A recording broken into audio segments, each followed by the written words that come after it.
Everyone, आज हम पढ़ेंगे the road not taken poem by Robert Frost. The road not taken is a poem written by Robert Frost. यह poem Robert Frost के द्वारा लिखी गई है। Robert Frost is a great modern poet. यह एक great modern poet. The poem the road not taken is a famous dramatic monologue. ये जो पोएम है क्या एक फेमस ड्रामेटिक मोनोलॉग है। ड्रामेटिक मोनोलॉग वह होता है जिसमें केवल एक ही व्यक्ति पूरी पोएम में क्या चर्चा करता है।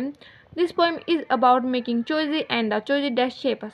यह जो पोइम है इसमें कवि क्या करता है चॉइस के बारे में बताता है कि जीवन में बहुत सारे रास्ते आते हैं जिनमें से व्यक्ति को सही रास्ता चुनकर एक दिशा चुननी पड़ती है।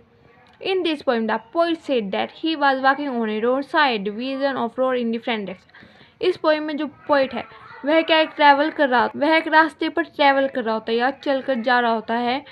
उस रास्ते में क्या होता है जो वो जा रहा होता है वह रास्ता क्या दो रास्तों में बट रहा होता है जिसमें से पोइट को एक रास्ता चुनना होता है। He could not travel both road. वह दोनों रास्तों पर नहीं चल सकता। He stood and looked where it went. वह वहाँ खड़ा हो जाता है और उस रास्ते को देखने लग जाता है। He said that the both of them really about the same. वह कहता है कि वह दोनों रास्ते उसे सेम दिखाई देते हैं। He choose the grassy part. वह जहाँ हरी भरी घास उगी होती है वह रास्ता चुन लेता है। He keep the first for another day. वह सोचता है कि जो पहले वाला रास्ता है वह किसी और दिन चुन लेगा। He doubt if he should ever come back to try the first road. वह सोचता है, वह विचार करता है कि क्या कभी वह इस रास्ते पर दोबारा वापस भी आएगा।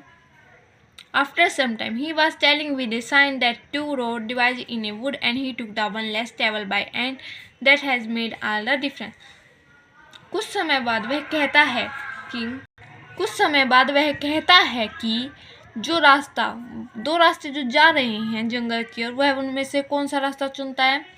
वह उनमें से वो रास्ता चुनता है जिसमें बहुत कम लोगों ने ट्रैवल किया होता है। That has made all different, जिससे क्या वह सबसे अलग दिखाई देता है।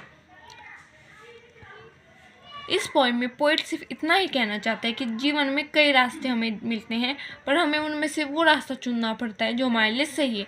जैसे सच्चाई का रास्ता, उस पर बहुत मुश्किलें आती है परंतु व्यक्ति क्या उस रास्ते को ही चुनता है।